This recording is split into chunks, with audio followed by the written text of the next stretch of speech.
back, everybody. Welcome back to another episode of the Everybody Eats podcast. It's your host, Bensky Belazaire. We're here with Edom Ekpi, and we're joined by a really dope guest, Richard Torrenegra. What's up? What's up? Thank you for joining us this evening. What's up, guys? How you doing? I'm glad to be here. I'm honored that you guys invited me here. Appreciate it. Of course. So, first things first, make sure you're following us on all platforms. Apple Podcasts, Spotify, wherever you listen to podcasts, we're on there. Tune in. We have great content. Tell a friend and tell a friend. On social media, make sure you're following us on Twitter, EBE Pod, on Twitter, on our Instagram. That's our biggest platform right now. Follow us, everybodyeats.pod. All right. So let's get into today's episode. So Richie, I like to tell a guest how we met. I met Richie sophomore year at Queens College. I think that class was that the archaeology class? Yeah, our professor kept cursing. That's how I remember it. Yeah. It was like an archaeology class. I think that's like the first. That was like one of my first classes when I transferred to QC. I think that's when we met Alas. Some people from Alas were in that class. I don't know what you remember. He looked like. Yeah, I don't know. No, I'm thinking because I have a feeling it was anthropology and not archaeology. I think maybe. What? I think it was maybe it was intro to archaeology, but it was. And in those big lectures, everybody was in those classes. So anyway, so it's been a couple years. So QC alum, of course. So on this podcast, we've had a bunch of QC alum, QC professors. So you gotta rep QC. Got the SA shirt, right? So nice. Rocking the Queens College promo. Yeah, that Queens College Student Association shirt over there. So we know each other for a couple of years. So again, asked Richie to hop on the podcast. So if you can introduce yourself, Richie, where you from? What do you do? Then we got the conversation rolling. Yeah, let's do it, man. Again, I'm Richard. Some people know me by Richie, Rich. My last name is Torrenegra. In English, that's Black Tower. Some people, recognize me that way too. I just graduated from Queens College. Right now in May. I just started my career in corporate America at Bloomberg just about 3-4 weeks ago. Congrats. Thank you. I appreciate that. I've always been very passionate about self-development, growth, business, networking, so for the past, I'll say 2 to 3 years, I've been very intentional about putting myself in places and meeting people. And then just growing overall. My background, my parents were born and raised in Colombia, and they came here as immigrants. So I'm a first-generation college student, of which I'm very proud to be, And I met these two fine gentlemen at Queens College, and here we are. Now you guys got a podcast. Let's do it. One thing when we were in Queens, right, we say it all the time, Edom and I were involved in NABA, and yourself, you were involved in Alpha, right? So what's that story behind Alpha? We've had so far one previous Alpha alumni, when we had Madeline Flores, who I met at the Alpha convention in 2019. So if you could tell your story, your involvement in Alpha, how did that start? How did that, where is that right now? For sure. Alpha is definitely an important part of my story because I wouldn't be where I am today without Alpha, So where it started, we're talking fall 2018. I was in an economics class with the previous president, Carla, I'm sure you know her. Yeah. And she, as president, of course, was always trying to put people on like, hey, come join the club, come to this event, so on and so forth. But at the time, I was taking 6 classes and I was working. So I didn't really have no time to go to events or get involved or anything of that nature. But that very next semester, in January, she told me that the treasurer of the club had graduated. So there was an open slot. And she thought about me, and then my schedule permitted for me to be part of the club. So I joined, having little to none experience in being in a business or in a network, because that's considered an official network, So, but once I joined and I understood the mission, which was to empower Latino leaders for impact, like it resonated with me so much that I hit the ground running, not fully knowing what I was doing, but the mission inspired me so much that there was nothing that was really going to stop me from getting involved and developing. And so every event that I could go to, I was there at school and outside of school. Every person I could meet, I met. And so a few months down the line, I ran to become president for the following year, which was my last year of college, from 2019 to 2020. And so I was president. I got elected president, and that was a great privilege. It was something that was very exciting for me, but if I'll be honest, it came with so many struggles. It came with a lot of ups and downs. People only see the good side, but they don't see the stressful nights. They don't see the frustrations. They don't see like the feeling like a failure sometimes. But it all built so much character in me that I wouldn't have traded my experience for the world, And as a result, thankfully, I actually got my career right now at Bloomberg, my job, it actually came through my involvement with Alpha. And so I'm very grateful for that. You know what I mean? And yeah, I graduated and now I'm here. The mission is still the same though, wanting to make sure everybody eats.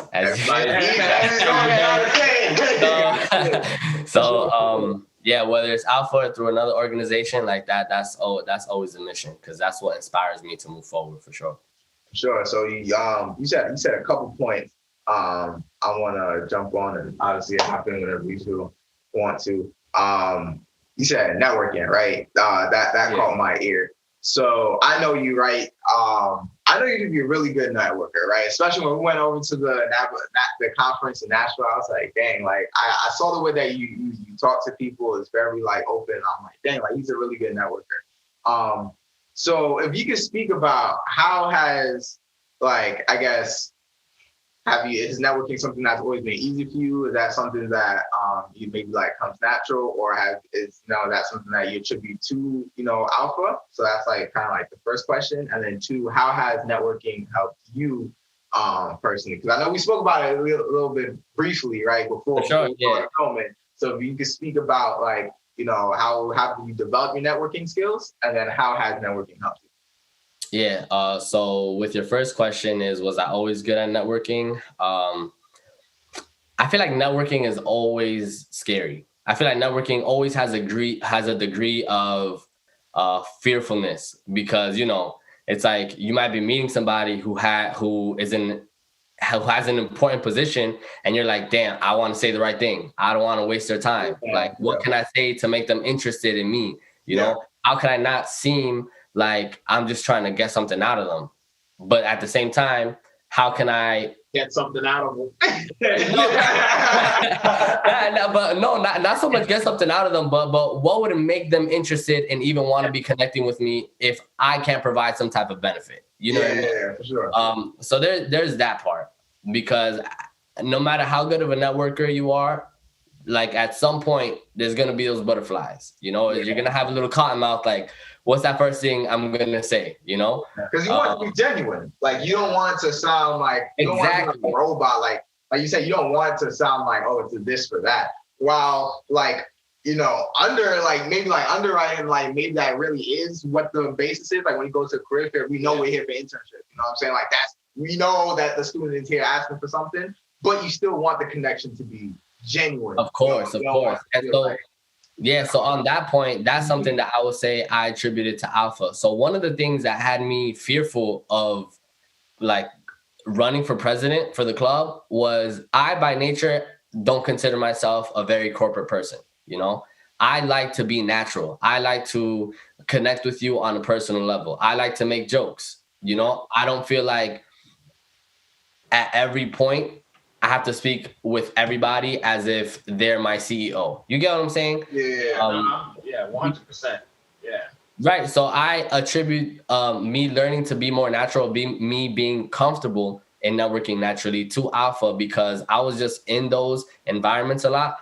And at the end of the day, no matter who you talk to or what position they have, they're a human being just like me. You get what I'm saying? Like, they might like the same music you like. They might like the same sports you like, you know? Yeah. They might like the same food you like.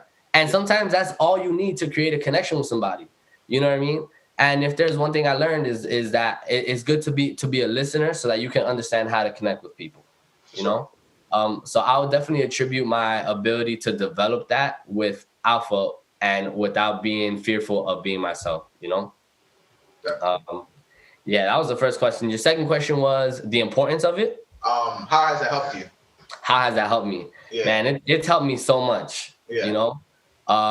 Because of the fact that I was putting myself in a position to know people and for people to know me, I always felt confident in my heart that at some point I'll be blessed with somebody who takes interest in me. You know what I mean?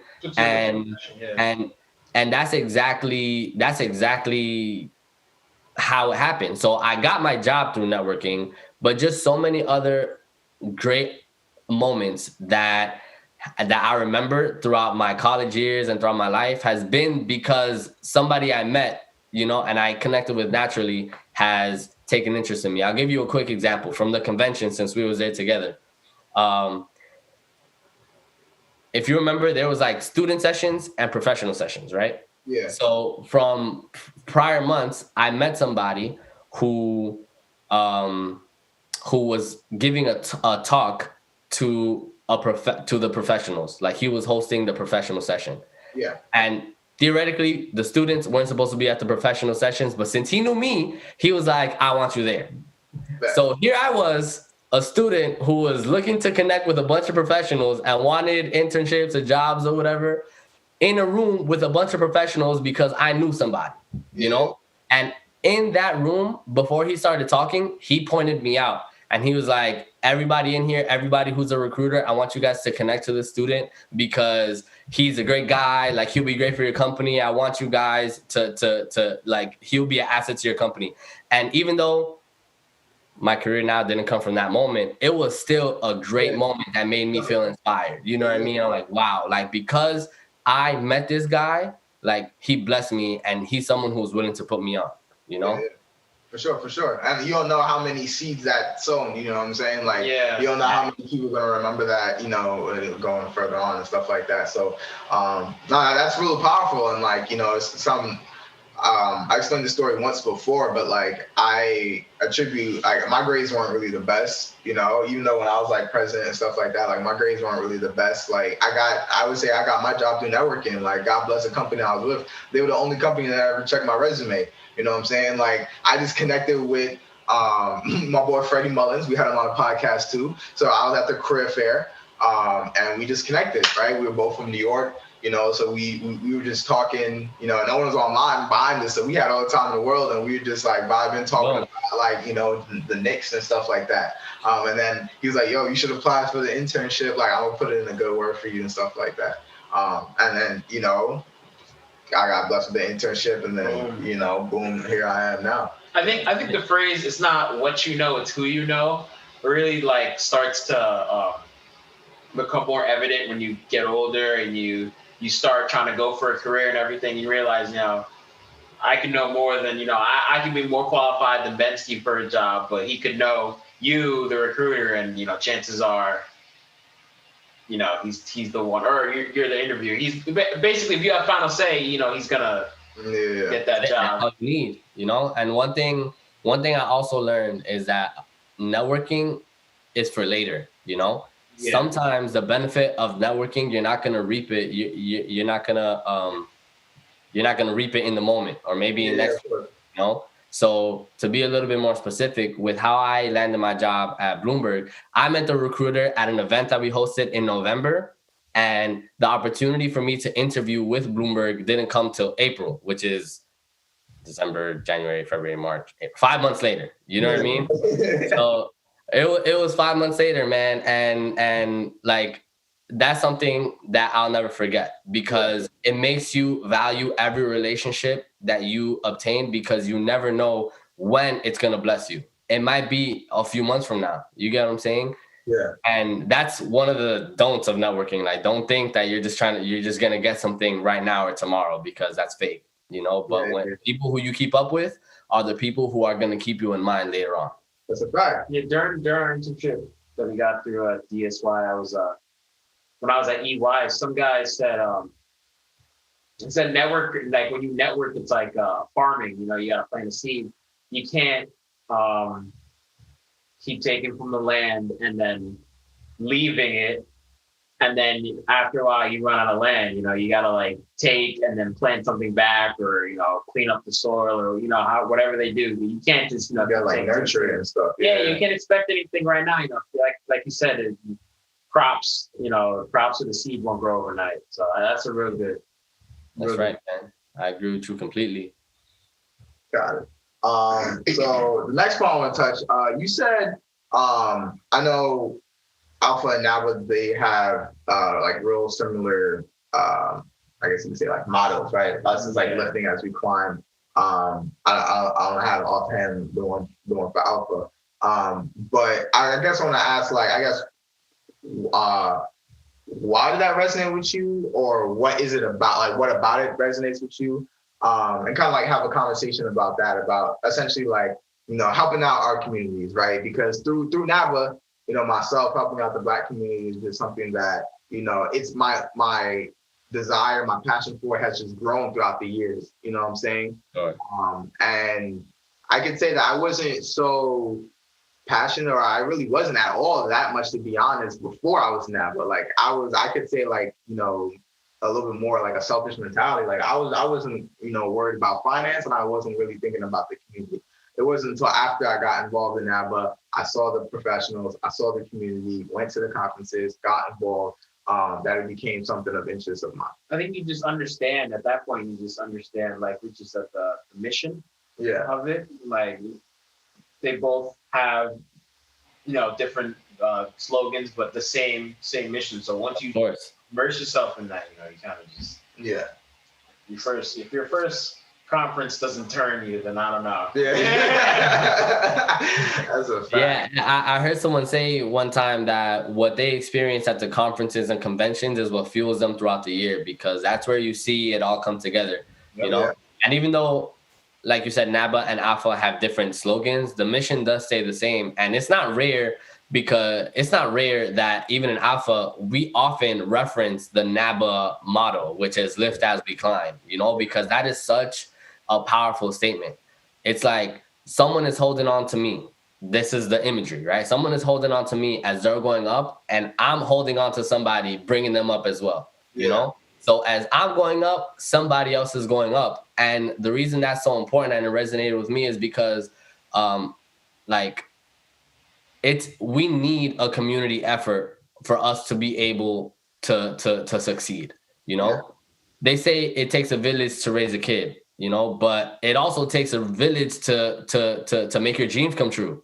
You know, it takes a village to make sure my brothers and sisters, regardless of their background, are good as well. You know, because there's that J. Cole lyric. It goes, "What good is first class if my people can't sit?" You know, so why does it matter that I'm here at Bloomberg, but I can't do the same for somebody else? Mm-hmm. You know, like, why am I just looking at me? And that's what moved me. And I'm telling you, I was, of course, excited when I got my offer letter, literally the last week of school, bro. Like, I had finals. My last final was due in 2 days. I graduated.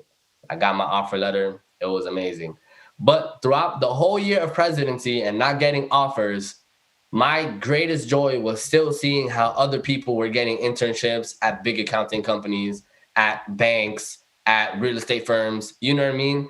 And meeting people, like, it was just amazing. That is such a fulfilling sense. You know, the fact that the work that we're doing means more than just a paycheck. You know, and now that I got my position, at some point, I mean, I'm still trying to get acclimated with work, but at some point I have to give back. You know what I mean? I have to use my position for the greater good. I have to make sure that other people are seen because somebody saw me, you know? So that's why it resonated so much with me, because I want to see more people like us, man. I want to see more people like us in places. My first internship, man, I'm telling you, I was like the only person with melanin, you know? And I don't even have like that much, but I have some and nobody else did. When I tell you, like, I used to not, because, we from the city, so we see a lot of diversity. Yeah. I never understood what the big hoopla around diversity and inclusion was until I was the black sheep. You know what I mean? And literally nobody spoke like me. Nobody, no diversity. What happened? I say you were the diversity. I was the diversity, and like it makes a difference, bro. I would be in the bathroom practicing my corporate laugh to see if I could connect with these older white guys, and they were great. They weren't like, nobody put me down, but you just feel the difference. Yeah. So yeah, man, I just want more of us to accomplish more, and that's what moves me. Say that. All right. So thank you for that conversation. So we'll go into the next segment, which is the quote of the day. So it's not really by someone like real. I was watching a TV show and the character said it. So even if they have wings, birds cannot fly without the sky. So personally, to me,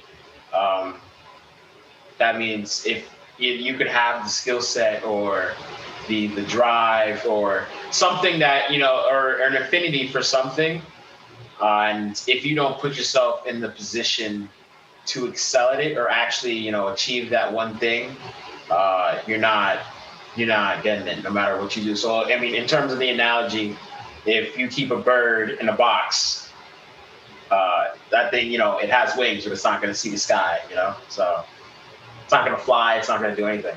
Or even in a house, you leave it in the house, it's not going to fly. It's not going to, so. Did you say it one more time?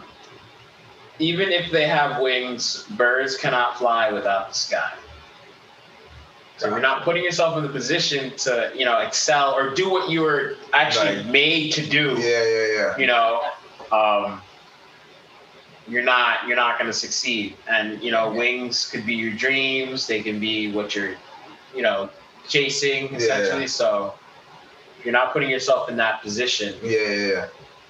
No, definitely. That kind of reminds me of when we did an episode with Andre Hatchett, someone going with your gift and not your passion. Yeah. For some reason, that kind of reminds me of that. So, how Andre was saying that, if you're gifted in something, if you're gifted in a certain skill, like you should be pretty much be using that gift or using that skill, to help you start a business or something like that. Because it comes naturally to you, you're just going to naturally succeed because it's like that.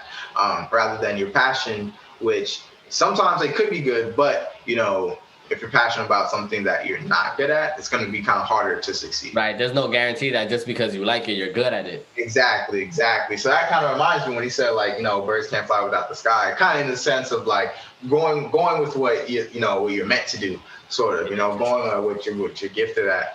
A bird's not going to reach its fullest potential, like you said, in the crib. Like, even if you have a pet bird, like, it's not reaching its fullest potential. You know what I'm saying? You got to fly. Placement is important, yeah. You gotta go let it do that. So I guess that's what I get from it. Yeah, I think that's my takeaway is definitely about placement, because where you do what you do matters. Your platform matters. You know what I mean? The first imagery, the first parallel that came to my mind was a basketball, right? Mm-hmm. You ever seen those people who are walking down the street just dribbling, and maybe they're practicing, that's good, but at the end of the day, where does the basketball matter most? It's on the court, and it's making it in the hoop, and then if we draw it back to networking, maybe you're good at everything you do, maybe you're a great student, maybe you have XYZ skill, maybe you're, you can do all these formulas and you're good at like all the tech stuff, but guess what? If you're not putting yourself in a place to be seen, that's all going to go to waste, you know? So yeah, my takeaway from that is the placement is like what you're meant to do has a home, and you need to be there so that you can develop that and grow that, So the placement is definitely my takeaway. So I like that. What show did you get that from? So I was watching an anime. It's called it was about basketball. It's Would you look at that? What happened? I said, would you look at that? Because the analogy I gave was basketball. That's dope. Smart man. So could you say one last time before we wrap it up? Even if they have wings, birds cannot fly without the sky. Sure, for sure. That is today's quote of the day. All right, so now we'll transition to our last segment. Now I kind of want to have talk a little bit more about leadership. Kind of want to like get into that. I guess at the time of recording this for our listeners, last night was the vice presidential debate. Last week was the presidential debate. So I'm not necessarily going to get too much into the debate itself, but I guess watching the debates have made me think about leadership, right? Leadership in our country. But then I guess like taking it to a more personal level, I guess like leadership in our lives, how can we be leaders, ourselves? Whether that thinking about back in school, right? As president, you're a leader. As vice president, you're a leader. And, kind of like preaching to the part of myself, being, host of this podcast, having guilty. I guess it's just been something that's been blowing on my mind. So I kind of want to have a talk about leadership, what it means to be a leader, even in like our community, so to speak, right? When we talk about helping our communities, Black community, Latino community, right? So I guess like, what's your definition of a leader? I guess we could start there, and then we'll have that conversation. Yeah, that's an important conversation for sure. What is my definition of a leader? I will say a leader is someone who listens to a need or a cry and responds to it. Like I think someone who is responsive and takes responsibility of a need at home, in your community, in the world, is someone who's going to be a leader, because you're listening to what people need and people will be drawn to you and you will be there to help them, So I think a leader is someone who does that. On a grand scale, on a small scale, that's leadership in a nutshell for me. I want to piggyback off that, but basically asking my definition. I think, mine stems from what you said. I think a leader is also someone who the people kind of acknowledge and like accept also, in a sense. People can follow you, but do they really like the word? Yeah, there's the like acknowledge, look at right now. A lot of people don't claim our president, but some people do follow him, So I feel like the two don't necessarily, they don't have to go hand in hand to always, be together. But I think a leader definitely has to be somebody that people not only follow, but at the same time kind of acknowledge, in the sense that like you're not, it's just causing so much discord, so much like chaos. Like, literally just look at right now, like you can't call yourself a leader and your base is, your base, or the thing you're supposed to lead, is setting itself literally on fire. So. Right. Yeah. Cause that would be like, because there's bad leaders, you know what I mean? So then it comes like leadership beyond just a position of power, That's where good leadership comes into play, where you use your position for the greater good, and you don't let what you're responsible for crumble, like you said, Edom, And so, like it's more than a position. The quote from last week, titles ain't shit if the story don't match it. Yeah, that's a fact. So I think, I guess one like definition of leader, I think it was like a quote / like a picture I've seen like a few times. Essentially it says like a boss tells you what to do, but a leader shows you how to do it. Something like that, right? And like in the image, in the first half of the image, when it says like a boss tells you what to do, it's like the image of like a guy sitting in a chair and he has like, like 12 dudes like carrying him. It was like 18 each of or something like that, right? Like maybe he's in like a chariot and got like 12 leaders, like 12 people like carrying something, and he's like oh, over there. Like that's the image. But then when it tells you that like a leader shows you how to do it, that dude is in the front and like all the 12 people are behind him, right? And then he's saying like, let's go. You know what I'm saying? So for that, that always like, put something in my head, it's not just, just, it's not just the power, you know what I'm saying? It's not being too obsessive with the power of being able to go do this, go do that. It's like, you know, I'm going to show you how to, you know, do it yourself. You know, I'm being an example, you know what I'm saying? I think that's what essentially what that picture kind of came out to, like a leader, someone who's going to be an example, someone I guess you could look up to, someone you could, you know, you could follow their footsteps. Walks the walk, doesn't just talk the talk. Yeah, that's for sure. Because how can someone be a leader if like I can't follow after you? You know what I mean? Yeah. Like a leader is someone who's in theory should be giving the best example. Like if your life and what you're doing is not something that someone else can follow, then you can't be a leader. You know. Yeah. And then even the with the photo, because I know what picture you're talking about. It's like a leader is also the person who's gonna respond first and not tell others to respond. You know. It's like, I'm going to take ownership of this issue. And like the person who I think of is Martin Luther King, you know, he saw an issue and he went to the front, you know, he was on the front lines. How many people didn't march with him and follow him, but who was at the front? Yeah. You know, it was him. He was being a leader. He took ownership of that. He saw an issue and he responded first without just telling other people to, you know? No, for sure. And then that kind of gets to what, you know, I want to talk about a little, even like leadership comes in all shapes and sizes, whether it's like in business, whether, you know, it's club leadership. But then I think of leadership in communities, you know what I'm saying?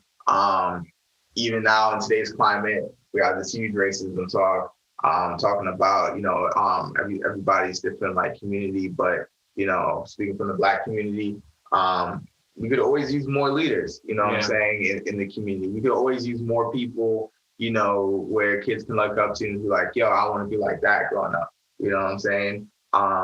You hear that a lot. Sometimes you need like rapper songs where it's like, yo, all we had was a drug dealers to look up to. You know what I'm saying? Like you hear rappers say, and like that's a sad truth in a lot of urban communities. That's a sad truth in a lot of places. But then, you know, that kind of goes back to the stem of NABA, where NABA is beautiful because, you know, you have a lot of people who come from those type of environments, poor environments. You know, maybe they come from the hood. They didn't really have a lot of people, good examples around them, right? You know, and they made it, right? And some people, unfortunately, have the thing of making it and leaving and not coming back. But then you have, you know, what I love about NABA is that community of like, when you make it, you kind of, you know, lift up, you go back and you get back.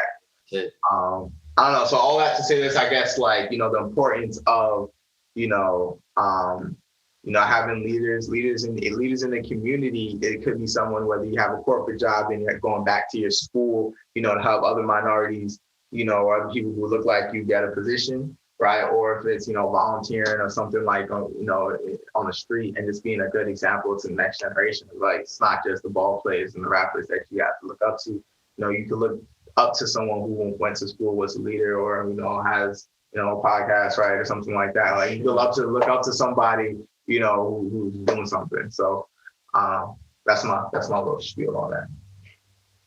I definitely agree with you, man. And it's important. Like, we need to feel that sense of responsibility to give back to our community, you know, because one, is not fair. It's not right, you know, but two, it's like you should want to be somebody who leaves an impact in others. You know what I mean? Like, that's something that I aspire to be. And it's not something that I'll ever obtain because it's everlasting. It's ongoing. You get what I'm saying? And so, yeah. And I think that's what makes our work in our life more fulfilling. Some people will just do it for a paycheck or a position. But like, if we could just be more willing to elevate others and to leave an impact in others and inspire somebody else, even if it's just one, you know, that's one more, you know, and maybe that one will reach 1,000. So you never know. Yeah, sure. I think a leader also, they make more, you know, so they don't just end it there and be like, all right, you know, I did a great job, I'm gonna stop right here. So even like on a small scale, like you said, you know, us in a sense, because not if, but when we bring in, you know, someone else of our community into our current position or wherever we started at, when we bring them aboard, you know, I think that, or even mentoring someone to give them the path to, you know, come aboard. I think that right there enough makes you a leader. based on, the answers you've been given. So that's a fact. That's a fact. I've been blessed to be able to go be a recruiter at the NABA conference for the past 2 years for my job. Oh, yeah, I didn't know that. It's beautiful. It's so beautiful. Just one, not having the stress of being a student. I think that's probably the best. But then being on the other side and being able to help people, right?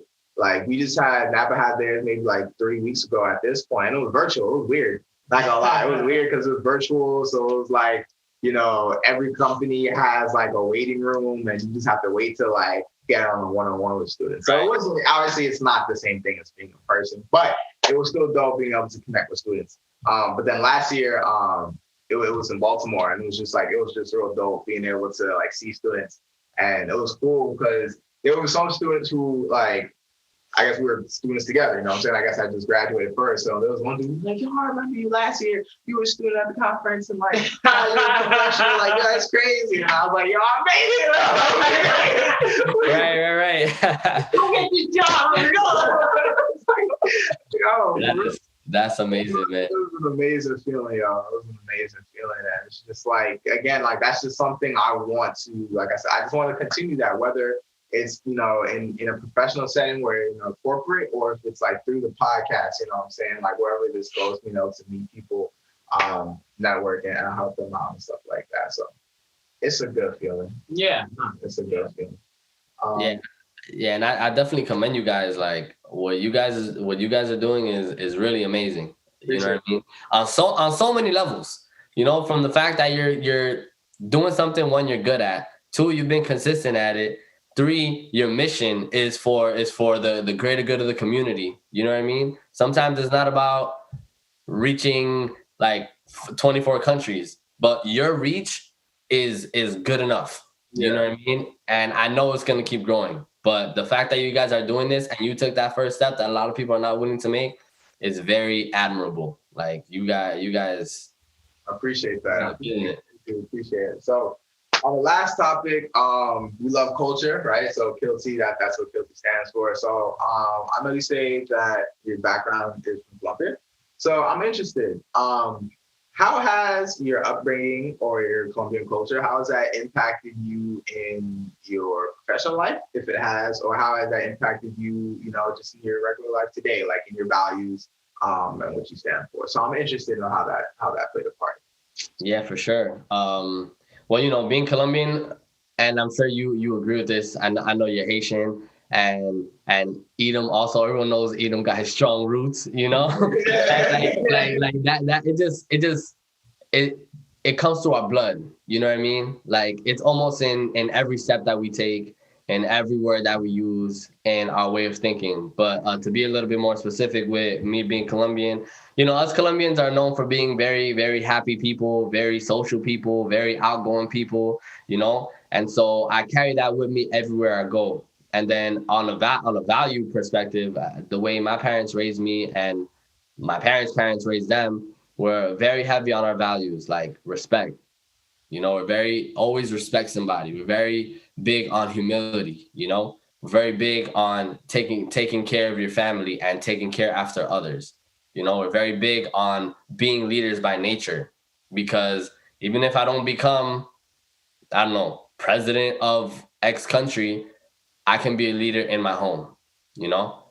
And just by being an inspiration to my sisters or my niece, my nephew, my future kids, you know what I mean? That will be a great contribution to the world, So definitely, and I carry that with me everywhere I go. And bringing people together is huge for me, and that's why I enjoy networking on a more like personal level. The fact that we can bring people together is beautiful.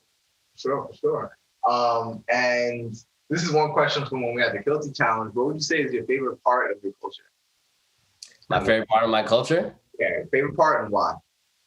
Man, I would say my favorite part of my culture is the very strong diversity that there is in Colombia, So depending on what region you go, people look different, people speak different, people eat different, but that's the people, right?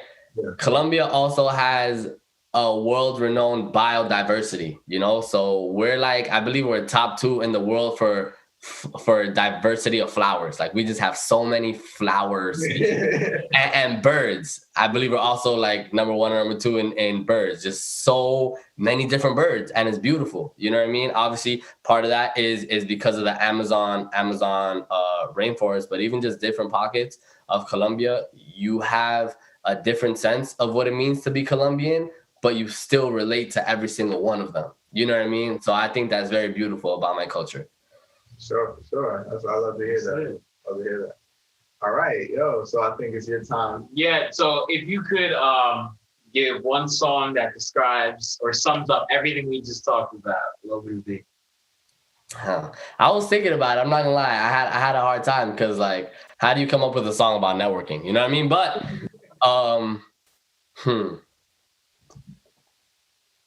do you mind if I look at my phone real quick? No, that's fine. Hold on a sec. Give me 1 sec. For sure. It may not have to be necessarily about networking. It could be about. No, I know. That was obviously a joke. Yeah. But just any song that Yeah. like I'm trying to think, because there are songs that, oh, you know what? Yeah. So there's like a rotation of 3 songs. So why I say this? Because these songs were my hype songs when I was interviewing for Bloomberg. You know what I mean? At the time, I had just discovered Malik Berry. You know? So even though the lyrics themselves, like more specifically Bend It and Control. You know what I'm saying? Control, you know? So even though those aren't specific to what we're talking about, like I feel like the energy and the spirit behind that song is very motivating and lively and makes you want to get up and makes you want to move and makes you want to do something with your life. You know what I mean? Because that's how it made me feel. Yeah. And so those will be the songs. Like, like the songs that you want. Bend It and Control. Yeah, Bend It and Control. Got you. Both Malik Berry, right? Yeah. Both by Malik Berry, yeah. We gotta put that on the playlist. Yeah, so I mean, for listeners and viewers, we're coming along with a playlist every week. We will try to ask the guests if they could give one song based on a question I give in the offline. So we'll have a playlist out too. For sure. Definitely. So on that note, Richie, thank you very much for joining us on this week's episode, man. I really appreciate it. How can people find you, reach out to you if they want to talk to you, network, do this, that, and the third? Yeah, for sure. Primarily through Instagram and LinkedIn. I mean, LinkedIn, you would just add me by my name. I believe it's here, but Richard Torrenegra, I'm sure it'll be on the podcast and stuff too. And my Instagram is richblacktower_, because my last name in English is Black Tower. All right. So Rich Black Tower _ You can find me there. Got it. You heard it. So again, Richie, thank you very much for joining us. Stay safe, stay healthy. Make sure you guys are tuning in each week. And peace. For sure. Eden Bensky, I appreciate you guys. Take care. Appreciate you too. Thank you for coming.